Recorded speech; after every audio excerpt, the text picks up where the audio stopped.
Coming to you from Orange County, California, this is the Jug Life Podcast with Max Ada and Chad Wesley Smith.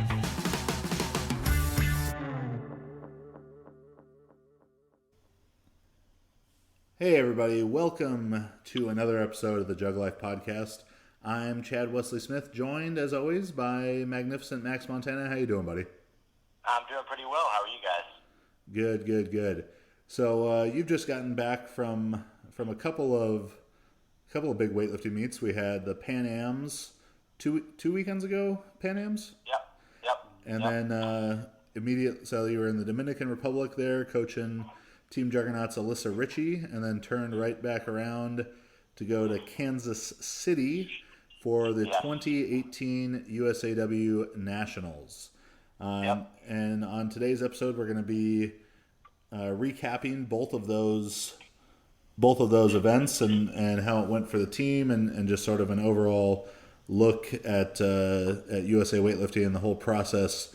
But before we get into that, I think we would be remiss if we did not address the elephant in the room, some weightlifting news that came out over this past weekend at Nationals, and I'm sure plenty of people have asked you about, Max, and plenty of people have asked me about as well, and that's concerning Colin Burns, obviously a longtime member of Team Juggernaut and affiliated with us for a long time. And in June 2017, we had learned that there was an ongoing Safe Sport investigation of Colin Burns, and though the details were still unknown to us at that time, it was clear that it had become time for us to go our separate ways. We didn't publicly address it then to avoid interfering with the process of the investigation in any way, but this past weekend, it became public knowledge that a decision to suspend Colin for sexual misconduct had been made by Safe Sport. And Safe Sport is this kind of governing body watchdog for sexual misconduct in sport. So while we have learned many more details of the case over this past weekend, we prefer to refrain from sharing those at this time until the suspension is officially announced and everything. But we feel that his removal from the Nationals venue is very telling about the severity of what's to come. Our support goes out to the woman affected by his actions, and we are glad to see USA Weightlifting and Safe Sport taking this matter seriously. We hope that justice in this case can now happen and that a resolution comes swiftly. So, that's kind of all we'll say about that for right now. Obviously, a very unfortunate situation, and for the girl involved with this, and so if you ask us questions about it, we're not gonna answer, but I'm sure there'll be more information coming shortly. So getting on to the more fun part of things, the actual lifting. First up would be the Pan Ams. So you were down there, Dominican Republic, with Alyssa. Tell us a little bit about Pan Ams and Alyssa's performance there. So overall, Alyssa's physical shape was great. She came into the meet in solid form. Snatched well, hit 78 at 48, which is a good snatch for her. Went 3 for 3 there. And then only made one clean and jerk at 94. Made the 98 on her second, and was kind of overturned. Was definitely overturned, and didn't make another after that. So as a physical condition, I think she was in good shape. She came in prepared. Mentally, she was focused. But from an overall perspective, I would give the entirety of our performance kind of a lower grade, and I think a lot of that was really just more a byproduct of poor coaching choices on my part, some miscommunication stuff in the back room, and just some general confusion around certain subjects, certain things going on. So I think overall, I would say we didn't do what we had set out to do, obviously, and she ended up in fourth place, which was kind of an unfortunate series of just a lot of little incorrect decisions and bad maybe some mismanagement of some things that just kind of added up to this less than stellar performance. Yeah. Not taking anything away from Alyssa, I feel like she lifted fantastic, put her heart and soul into it, did the best she possibly could on that day. That's kind of the bummer when those happen, where it's not a physical thing. It's just it's all the little stuff that didn't get sorted out properly in order for her to perform, or in order for her to place where she should have.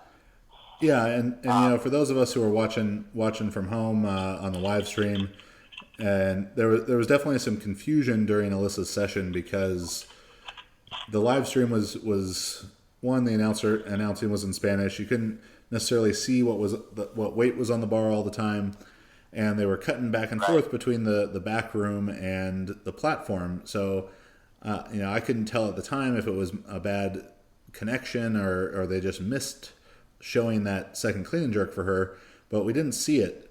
And then in the comments, some people are saying she made it, some people are saying she missed it.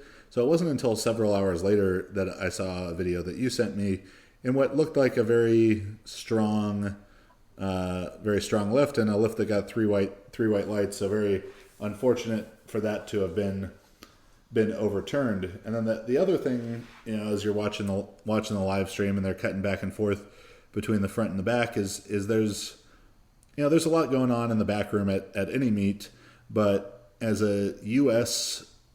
team member, which Alyssa has now been at the World Championships and the Pan Ams twice, there seems to be even more going on there, and maybe more cooks in the kitchen.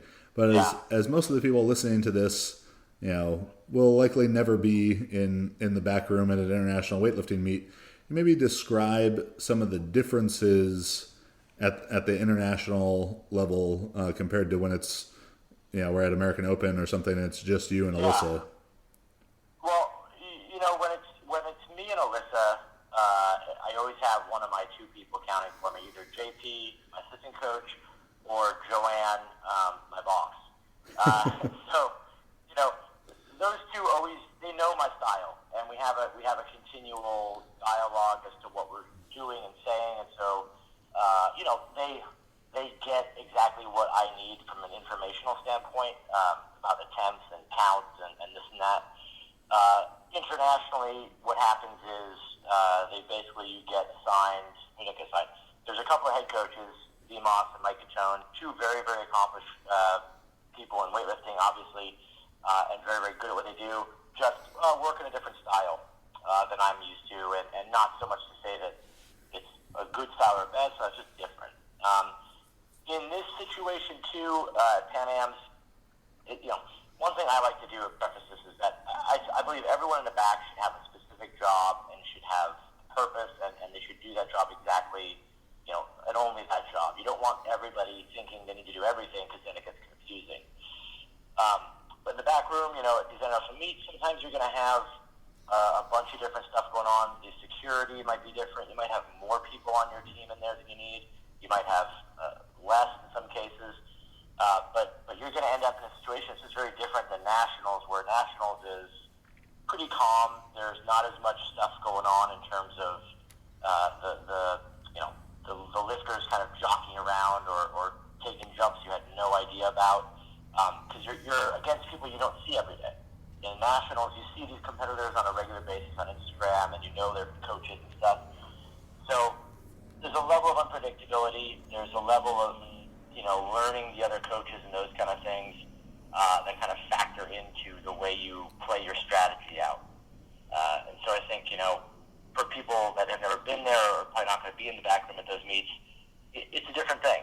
I think you got to be ready for that and be aware of that. It's a very different beast than the back room at nationals. So I'm going to come back to some of those backroom frustrations and some things that you identified there. But before we do that, just kind of a quick overview of the rest of Pan Am's. A women's team championship there. So the women they're on a roll internationally with the world championship and the Pan Am championship. As a general weightlifting news, because this wouldn't be the Jug Life podcast if we didn't talk about some drug testing related things. But 29 competitors were removed from the competition for failure to file whereabouts. Yep. And part of drug testing through WADA and for international sport and Olympic sports, as well as high level IPF lifting, is this thing called the Adams List, and they've got apps on their phone and whatever, and they gotta update. All right, here's where you can find me for this specific 1 hour a day, every day, all year, and so it's not. Yes, that you can miss two things with that and not count as a test, but we won't get into too much of that right now. Yeah. Basically, there was 29 lifters who had not been doing that the way that they needed to, so they were removed from the competition. So kudos to the IWF and WADA. They're fighting the good fight and trying to keep weightlifting in the Olympics for a little bit longer. Yeah. But with that, I think the standout performances had to have been Sarah Robles and Wes Kitts, Pan Am champions. Yep. Harrison Morris, Maddie Rogers, CJ Cummings, all medalists, multiple medalists, but medalists in the total. Kane Wilkes, some of his best lifting, particularly in the snatch, in several years. Yep. Yep. Caitlin Hogan, always solid. I think just good lifting all around. In Alyssa's session, she was joined by Haley Reichert, who's so talented young lifter, great coach Dane Miller. So overall good job for USA Weightlifting and all those lifters involved. Yep. So yeah, it was yeah. So back to some of these frustrations, and you talked about miscommunication, a lack of understanding between all these different parties who don't work together on the daily basis, and some problems. But I'll let you talk about those. So go. Yeah. So I'll start kind of from the beginning where plans went awry. Initially they had set up an extra hotel room for everybody to camp out at because the venue was about an hour drive from the resort. The extra hotel room was a nicer room. They knew they had hot water there, and then they set it up, so it was about 20 minutes from the actual venue. So it gave the lifters a chance to prepare mentally and kind of have a nicer situation, get everything they need beforehand. The one downside was that we didn't have a scale there for Alyssa, and we were supposed to bring it. Somehow it didn't end up on the truck or whatever with everyone, and so we were waiting at night. And to make a long story short, probably a bad decision in hindsight to have a hotel courier take the scale to her that night instead of the team leader. And what that ended up doing was, as we kind of expected, or as I expected, the scale didn't get there. So when you're 48 kilos and you need to weigh in at 48 kilos on the nose, if any of you have ever done a weight cut, you know how challenging it can be to do it properly. And there's an effect that kind of happens when, if you overshoot it, meaning you continue to lose weight too much or too fast, or you're doing it at the wrong speed, then it almost acts like a sort of cascading effect where it gets worse and worse as you go. And then you weigh in, sure, you make weight, but you're way too light. And when we're talking about 48 kilo lifters, too light is anything under a few grams off of 48 kilos. Ideally you should come in right at 48.00 on the nose at that time and be done. The scale didn't get there to her, so she really didn't know where her weight was supposed to be. That was a real big frustration on the part of, sort of global mismanagement of stuff. And then, she woke up in the morning, she was supposed to be 48.48, ended up being 48.0. And, like I talked about earlier, it just kind of got worse from there. We tried to counteract it, but we didn't know exactly what it was supposed to be. And she weighed in about 300 grams underweight. And I think that really kind of took a lot out of her clean and jerk. Even if it's just a couple of kilos, that adds up.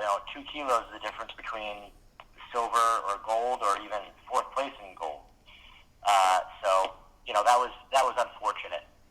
From there, I think the other kind of main thing was just in general, the established plans for, hey, what is it that I'm saying? What does it mean? How do I coach? What am I counting? What does it mean? Those kind of things, interactions between a lot of coaches or just a lot of people.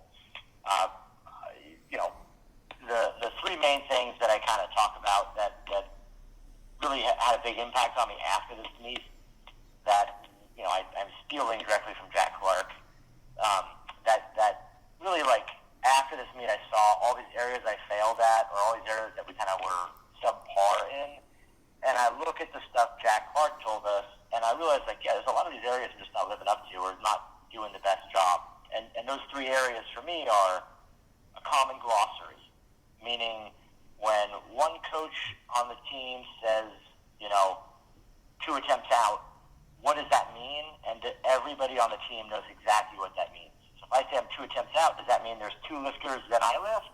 Or does that mean I'm the next person after this lifter? Those kind of things should have been sorted out. And having a common glossary amongst all coaches, amongst everybody, I think is really a key to being successful. The second thing was leadership. That the people, that leadership is the ability to make everyone around you more productive. And a lot of that comes from, when you're in the back room or when things are going on, is somebody bringing energy into the situation and helping everyone figure out what their jobs are, or helping everyone do their job better? Or are they coming in and they need you to take over some of their stuff, or they are just not contributing? Or is it just a situation where they're not making anyone more productive or anyone worse or better, they're just neutral, then they don't need to be there, right? And so, those are kind of the big ones there. And then, finally, the last one was the idea that sports teams and family are different things. And there's 2 different kinds of love that go on between those. One is unconditional. Your family and the love you have for your family is unconditional. Your uncle may be a total fuck up, but, he's your uncle. Or your brother might be, a dick, but, like, that's your brother. You're always going to have love for them. It's always going to be part. You can't change that. Sports teams are not families, and they shouldn't be treated as one. They are a professional organization that has a responsibility to each member. There's a standard of conduct. There's a standard of performance. There's all these different standards that must be met. And if you don't meet those standards, you don't belong on the sports team anymore, right? And so there's an expectation that you are going to live up to that standard. So those 3 things kind of just hit me after the whole thing. Alyssa went into it. The coaches all had kind of different ways of doing things, different terms. There's the glossary problem. That kind of fell apart, I think. Then the second thing was the leadership thing. I think that we had so many people in the back at one point in time. There's just a lot of people saying the same thing at the wrong time and getting too many people confused, I know the other 48 there, Haley Reichert, at one point said there's like 4 or 5 coaches telling me what to do on the lift. And they may all be right. That's not even to say they're incorrect in what they're saying. It's just you don't need that. That's not making her more productive. It's making her less productive because she now has to think about a bunch of things. She's confused. So the third one, too, is just the general, standards everyone's living up to, right? When the shit hits the fan, who's the guy that has put his name in to be the guy who cleans up the shit, or does the shitty job when it counts? I feel like that was kind of one of those things where, yeah, it happened. Yeah, I feel like with the scale was a good example of like, hey, that's kind of the reason that we have a team leader. Why do we have to not live up to the standard of if it has to get done, I'm the guy who does it, right? The buck stops here with me. Overall, not a terrible performance, just not what we were capable of. And the basic thing there, the basic failures on those parts, were not a matter of training, were not a matter of the athlete, or even really of the circumstances. It was just a matter of a lot of little, pieces that didn't come together, and so you didn't have, a structure. You didn't have a plan executed the way it should have been, and we ended up paying for it on the ranking, 4th place. Yeah, I and believe in the words of, oh, go ahead. in the words of Ricky Bobby, if you're not first, you're last. Yeah, but we were able to take a lot of good things away from that and apply them at nationals for what turned out to be a very successful nationals, and we'll talk about that here in a second. As Max is talking about Jack Clark, if you're not familiar with him, you could listen to episode number 94 of the Jug Life with Jack Clark, who's the head rugby coach at the University of California, Berkeley. Has just an incredible record. I want to say 23 out of the last 34 national championships they've won, all under his guidance. And we got to talk with him. Just an incredibly impactful talk. I think for both Max and I, as coaches, as leaders, as business people, Yeah. he just has a ton of good information. So check that episode out. It's a short episode packed with good stuff. We also posted an excerpt from that called "What is Leadership," in which he talks more about those specific ideas. But that's episode number 94 of the Jug Life with Jack Clark. So you were able to take some of the Clarkisms onto the next weekend at nationals. So let's maybe talk about those ideas that you applied to the group as a whole, and then we'll get into each lifter as an individual performance. Yeah, so, and I'll just say this about Jack Clark, so I don't go too long on it, but one thing that really struck me about what he told us and the talk and everything we had with him, a lot of what he's saying is really it's very straightforward. There's nothing like, hey, here's some magical trick or something. It's all just very straightforward information. And in concept, it makes a lot of sense. It's the practice and the execution of it that makes it so good, though. Yeah. If you practice and execute the things he says, you have success. And it's not the flashiest thing in the world. It's easy to say, oh, okay, that's cool. Everybody knows to, be a team, and everybody knows these. But he's saying, hey, define exactly what team is, and then you need to live up to that. And you need to do it every single day with all of your actions. So that stuff really just stuck with me a lot. As far as applying it to the entirety of the team and applying it on a global scale, I think the big things that we did going into nationals was we sat down and we did, as Jack Clark would say, an audit. We did an audit of the entire competition, and we did an audit of ourselves and our what we have. So we were very realistic with everybody's numbers. What can you physically do? What are you ready for based on the training you've done? And then what is everyone going to do in this competition? And so we planned accordingly. The other thing too, we planned. We sat down and planned everything we were going to do. We discussed a common glossary between all of the lifters and JP and I. So everyone knew what every term meant, what every idea meant. If I said to you, hey, tell me how you feel, feeling tired, feeling weak, feeling hungry, I know exactly what those words are. And then, we talked about leadership with people. We talked about, people need to do their job and only their job, and they need to do it in a way that makes everyone else around them more productive. So JP wasn't interacting with the athlete. He was just talking to me. He would count. He'd come back to me, tell me what the count was. We would discuss the options, and we'd only discuss the important stuff. We didn't sit there talking about all the possibilities or the what-ifs. We talked about what we knew we could do. We talked about what the competition we expected them to do, and then we made a plan based around that, and we adjusted it as we saw fit during the meet. All things that I think exuded leadership from everyone. Like one man famously said before a session in the 2016 American Open, "You coach, you count, you load." Everyone got it? Yes. But it sounds like everyone actually got it a little bit better this time. That was your Jack Clark. You channeled Jack Clark on that one. Yeah. Yeah. I remember that. I remember exactly what you're talking about now. Well placed.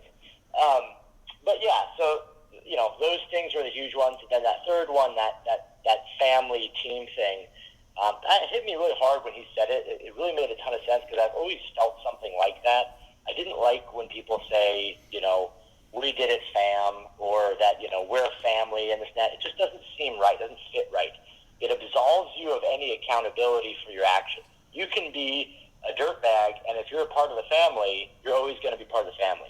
I have no tolerance for clubs and organizations that tolerate people's behavior that's subpar, or that's really just not good. You have these people on teams that kind of are let on there, and I'm not even talking about anyone in particular, but just let on and stay in a group where it's like, wow, the character of that whole group is brought down by one or two individuals. And so I talk to everybody about what you're expected to do to be part of this, what's expected of you as a performance, as a individual, professionally, all these things. I even made the commitment to everybody that I wasn't going to throw a chair in the warm-up room if something didn't go my way. So overall, those are the global things we do with everybody, and we just focused on executing on those principles rather than being concerned with how much weight we were lifting or where we placed or what everyone else did or who got red lights or who got a jury overturn.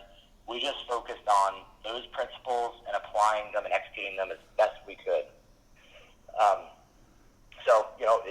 From an individual standpoint, with each person, it manifests itself differently, right? Not everybody is going to have the same, or have the same requirements for a coach to say, hey, you gotta straighten up your attitude more. You gotta be part of this more, because everyone's a little different.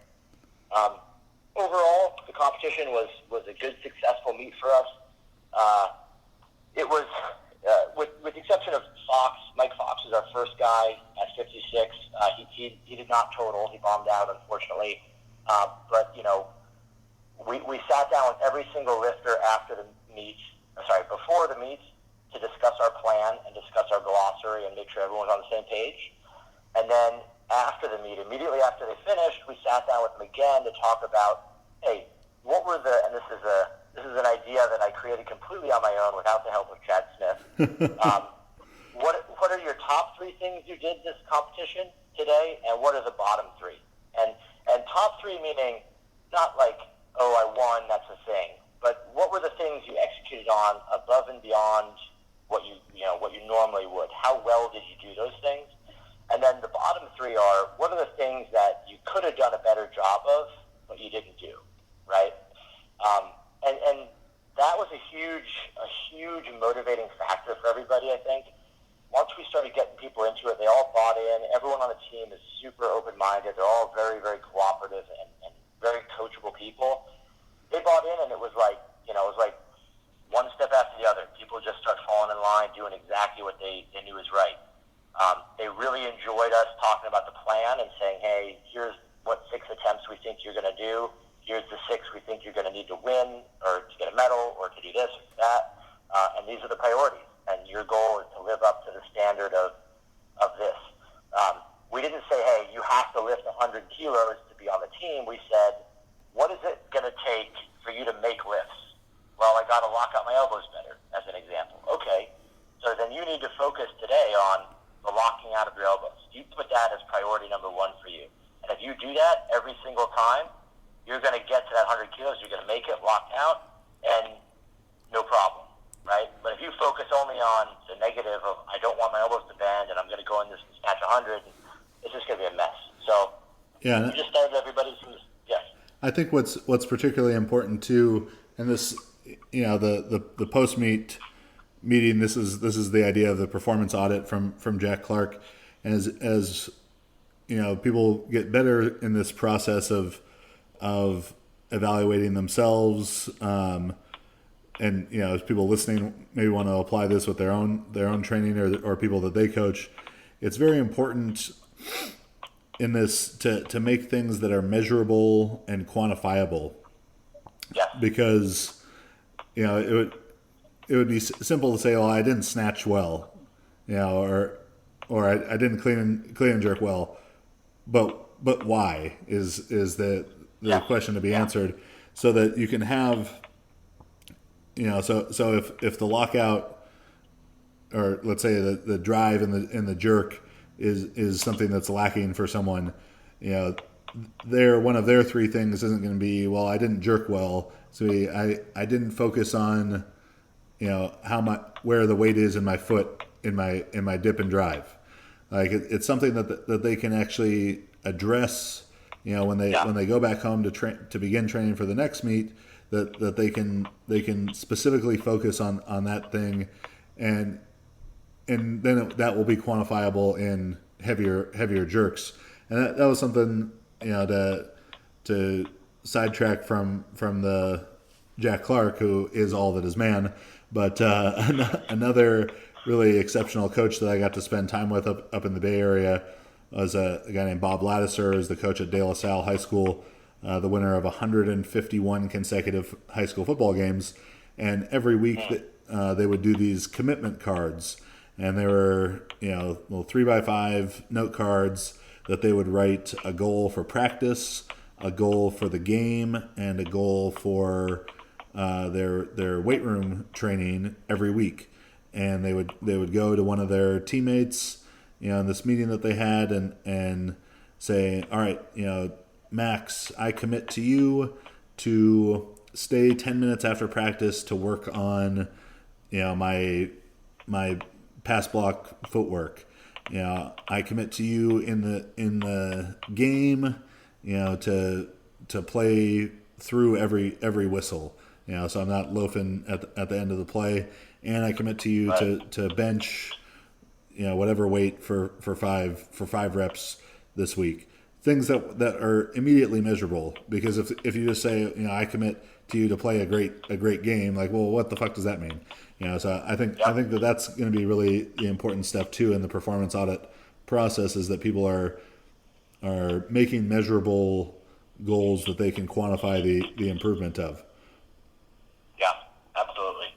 I think it's important too for people, if you're listening and thinking about applying this, practical stuff, and everything starts at the most basic level, right? Is the real problem that your hip is messed up, or is the problem that you're not doing your breathing and rehabilitation exercises first?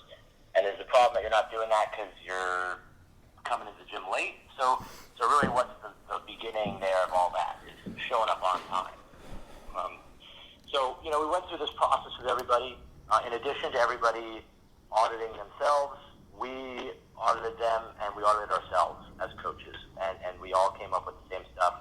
The process was very effective, and I think really just a great positive team-building experience for everybody. Overall, from performance standpoint, we had a solid showing from our team. Janice Sakamoto in the 53s, made a PR total.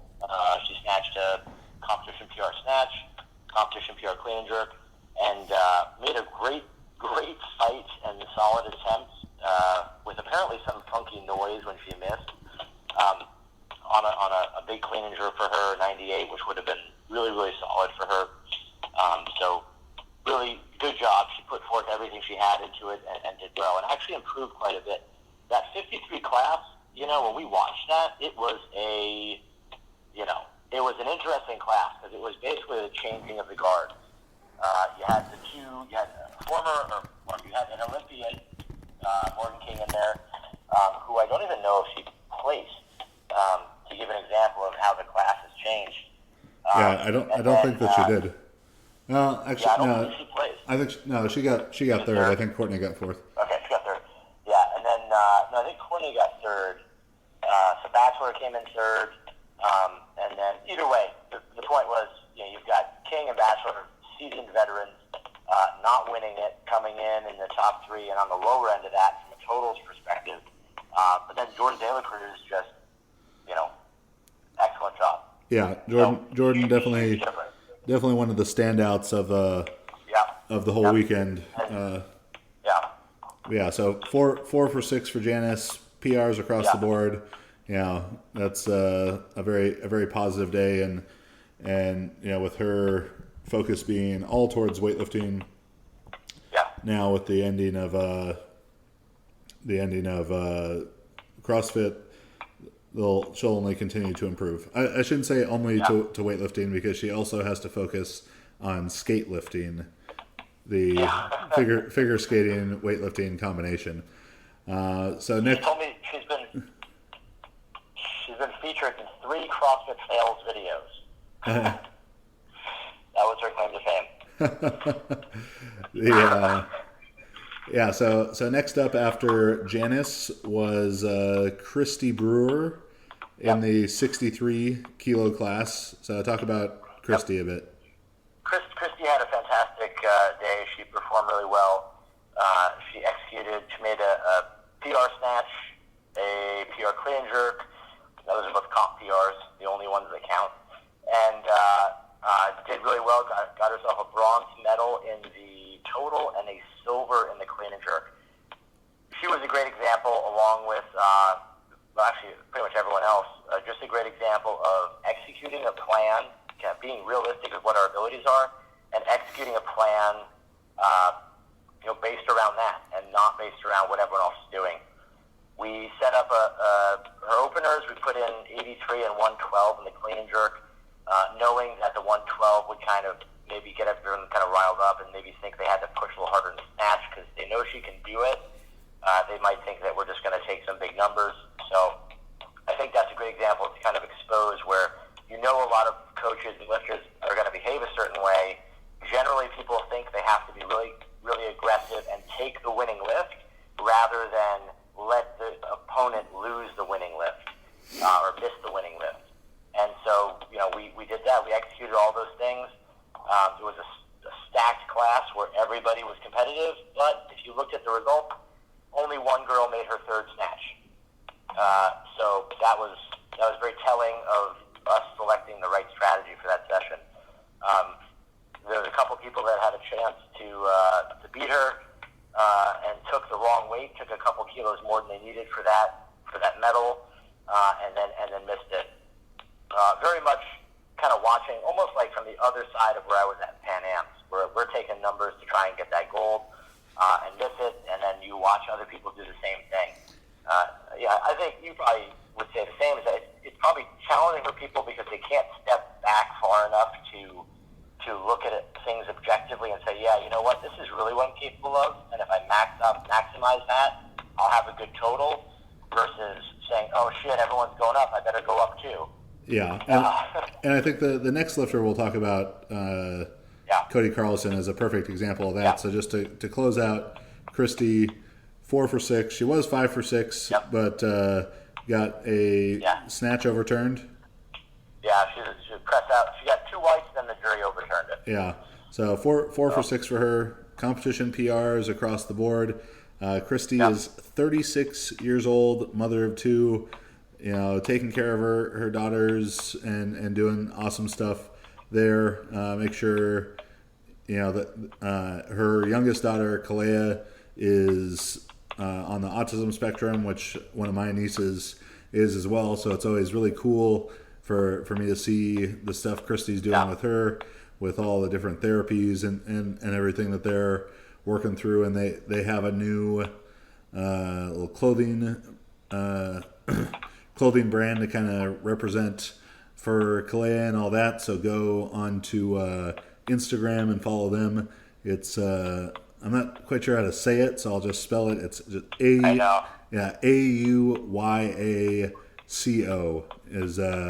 is it? So it's like out.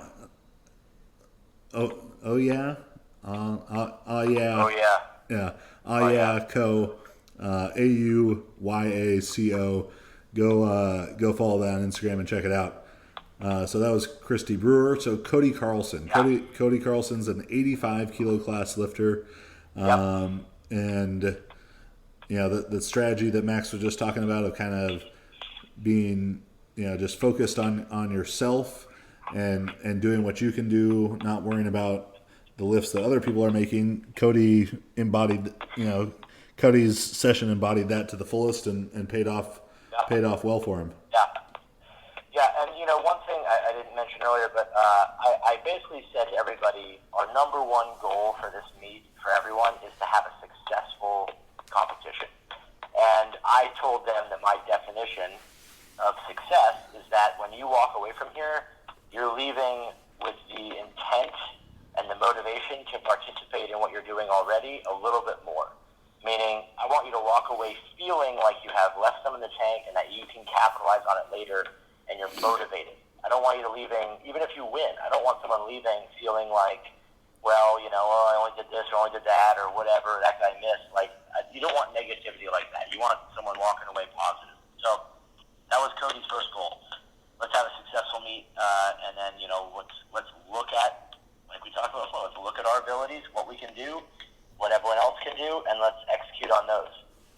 He went 6 for 6, had a great day, won gold in the clean and jerk, gold in the clean and jerk, bronze on total, and made really solid lifts all across the board, lifting within his abilities. He did 141 and 180 at the camp a while back, and we knew he could do those numbers, but we chose to just play our strategy the way it was. Walking away from something with a positive mental outlook and walking away with the motivation to just jump in full bore to things is really important. And Cody, he switched as a lifter after that. Watching his expression, watching who he was before, the way he talked about stuff, to the way after was just a total change in personality and his perception of what he needs to do.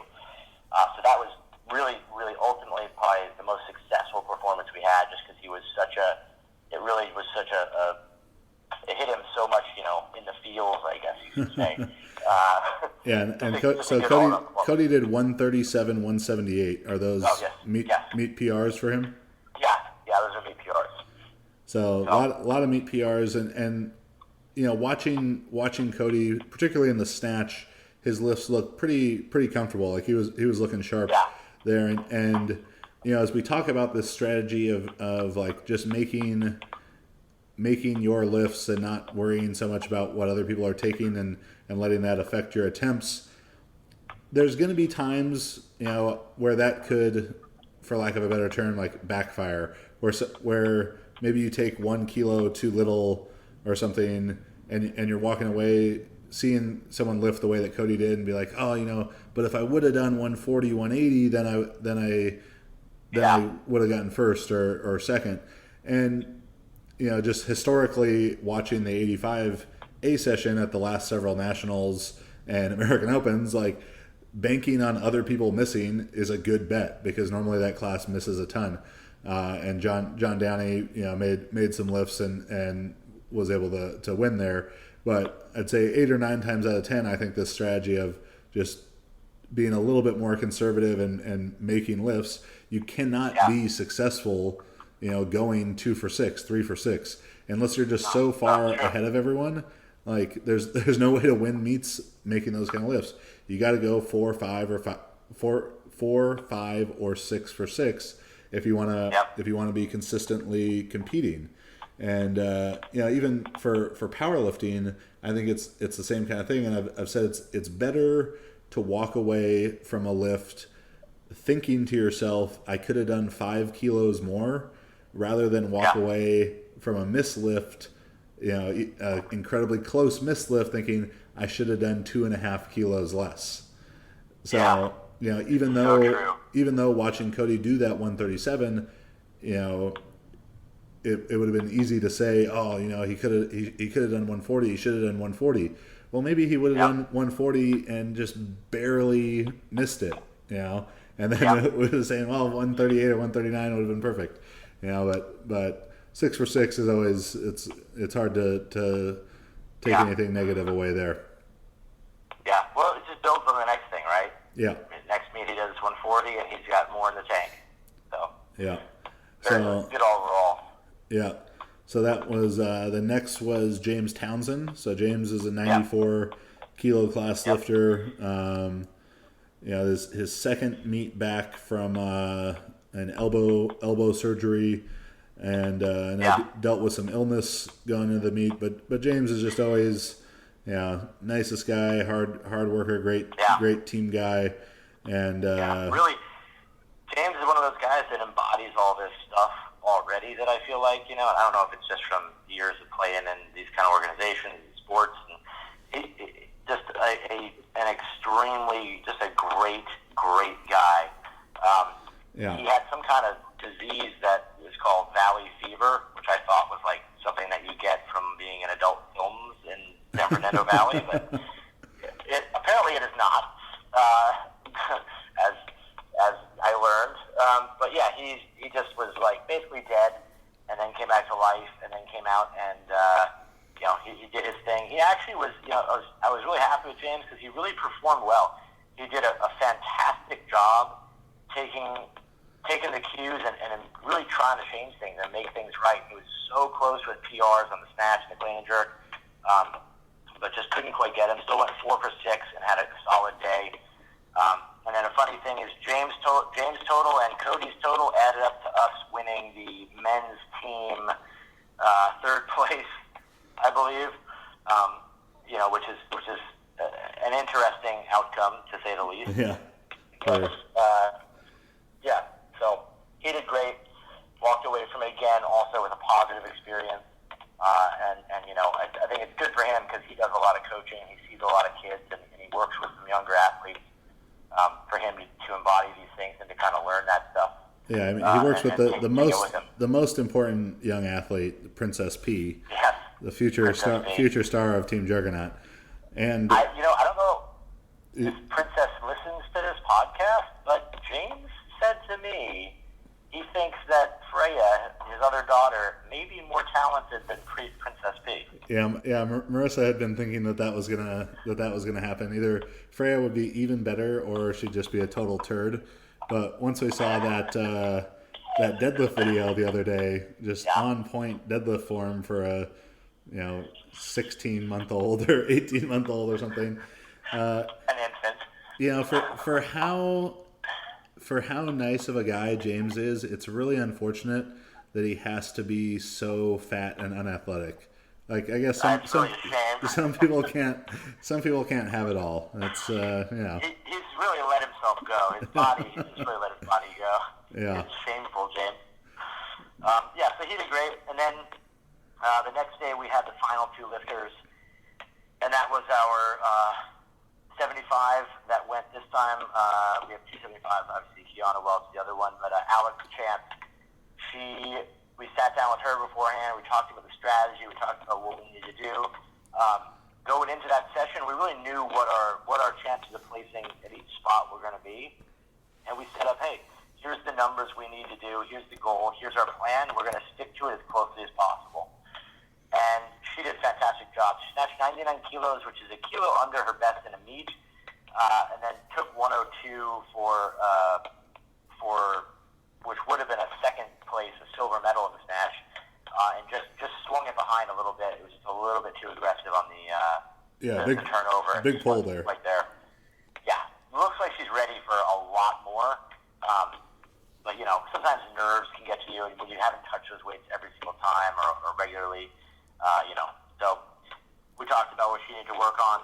In the clean and jerk, she did an awesome job. Her best ever clean and jerk prior to this was in training was 118, but it looked like 1.5 million pounds when she stood up with it during the throes of heavy training and a lot of volume. Came out here, smoked all 3 attempts, went to 120 kilos for her third, which is a 2 kilo PR, and really just a big weight. 2 kilo lifetime PR, 5 kilo meat PR. Yes. 5 kilo meat PR. I don't believe she's ever actually tried the weight before, but really awesome. She just has great presence of mind. She tried 128 at camp. Oh yeah, no, you're right. Yeah. I think she couldn't stand. She just racked it, but that was it. Yeah. Watching the video, I just watched it like a few minutes before this, and it was like seeing the video from certain angles. It looked easy. Yeah. It wasn't even like as much of a grinder as she might have thought it was. And I told her that. I said to her before she lifted, I said, how you feel can't dictate how you perform. It may feel heavy, it may feel hard, you might not feel like you want to do it, but none of that prevents you, or none of that really is an indicator as to whether or not you're going to be successful. So focus on being successful, not how you feel.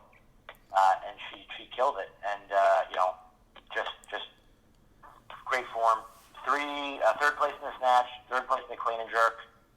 Third place in the snatch, third place in total, and I believe did she get third in clean and jerk as well? No. I don't remember. Yeah, she only got total snatch. Yeah, snatch in the total, and yeah. I mean, she just made such tremendous progress in the clean and jerk. Yeah. You know, you started coaching Alex right after the American Open Championships in December, where she cleaned what was at the time a PR of 108 kilos. And so 12 kilos on that in the last 6 months. But even, you know, when we were up there in Reno with her and Q in February, she was struggling to stand with 114. You know, I think she made a 111 while we were there. And, you know, she's just very talented, very hard worker, does a great job with the details of training, and a lot of progress for her and a lot more to be made. So, and then the final lifter of the group. Final lifter was our girl Alyssa Allen. She's a 90 kilo lifter. She was formerly coached by the infamous Keegan Dillon, boyfriend of Alexandra LaChamps, and she did really well. Same thing with her. You know, this is the first time working with her in person, and you know, we set up just a real simple, straightforward plan. Let's go out there and make your lifts, and let's see what your total is. She walked away with a 5 kilo PR total, made 5 of 6 lifts. She only missed her first snatch purely because of, I think, nerves.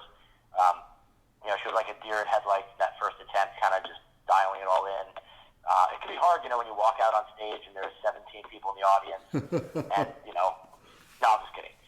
But, you know, just had to get her stuff together and just executed great after that. Had a good meet.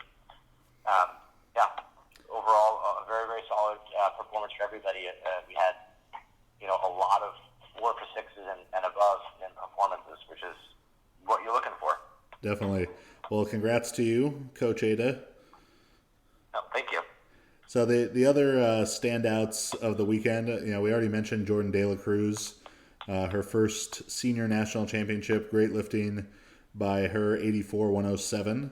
I think probably the session of the weekend was the 69 kilo women's Kate Vibert versus Meredith Alwine, both junior lifters. Vibert snatching 103, new junior American record.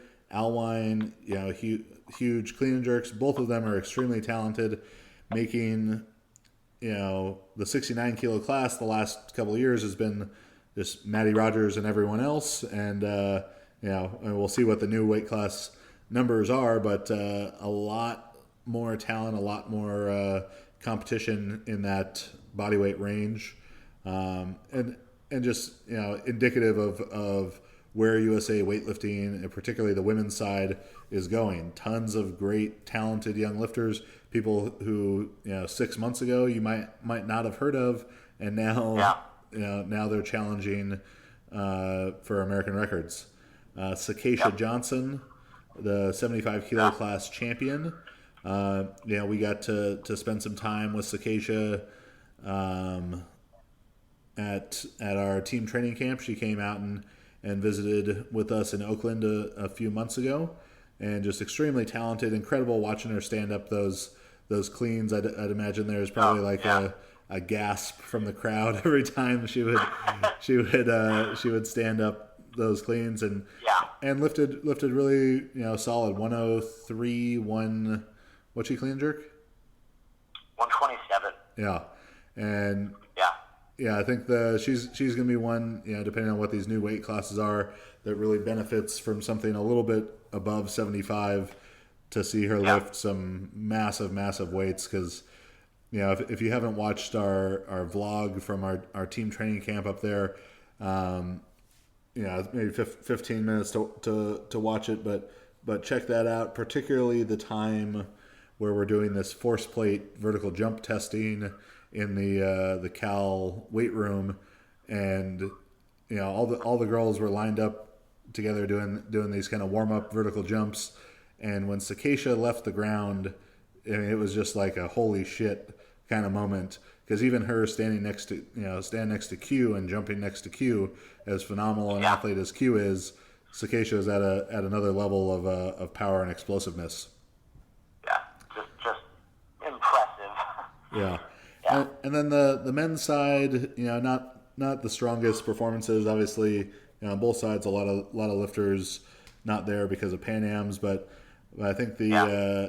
the standout of the whole thing would have been the super and the snatch. And what is his Yeah. name?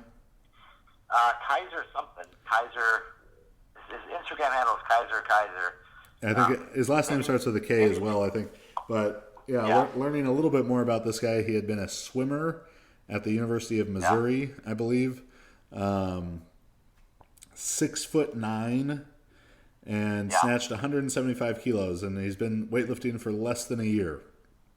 Their So, second meet. that definitely a name to keep an eye on, and some exciting stuff there in the supers. Yeah. Yeah. He was the first time I've seen an American super where I thought, wow, this guy looks like he could contend with, this guy looks like he's going to contend with the rest of the field. Just the velocity the bar has when it gets up, in the snatch, when the bar's, it must be going 10 meters a second. The thing is just flying. So he's going to be really exciting to watch develop, and he's got a great club and coach out there too. Yeah. Yeah. So that was that's 2018 Nationals. In a lot of ways, sort of an end of an era for USA weightlifting and weightlifting as a whole. As soon we will be talking about new weight classes. We'll probably do some sort of predictions about those. Maybe a prediction contest even of guessing the new weight classes.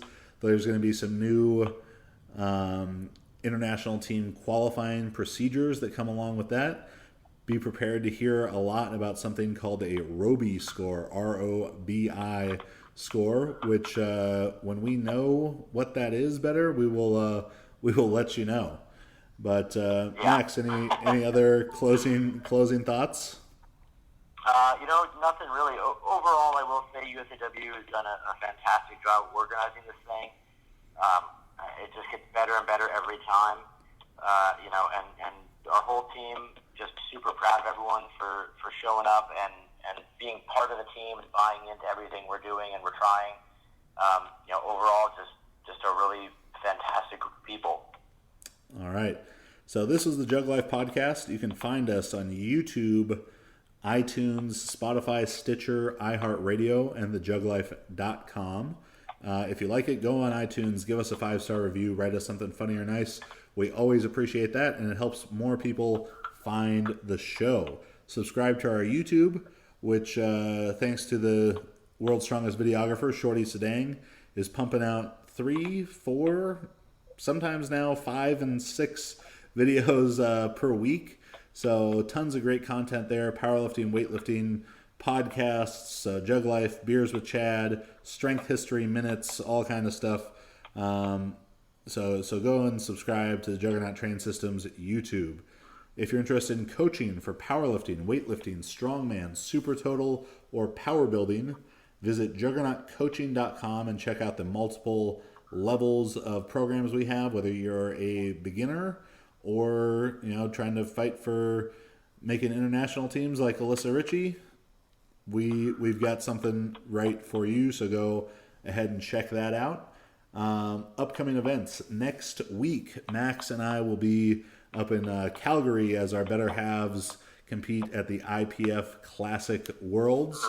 Joanne will be in the 63 kilo Masters, and Marissa defending her 52 kilo World Championship. And then we've got some Canadian seminars going on. So I know you're so cool that all your seminars in Calgary are sold out, right, Max? Yeah, I'm sold out for that weekend. Yeah. Well, congratulations, big man, sold out seminars. That's probably the only time I ever sold anything out. I got a couple spots left. I'll be on June 10th in Vancouver, Sunday, June 10th at Dynasty Gym in Vancouver. You can sign up for that in the events section at store.jtsstrength.com. Beyond that, Max and I will be in Texas the weekend of June 22nd and 23rd.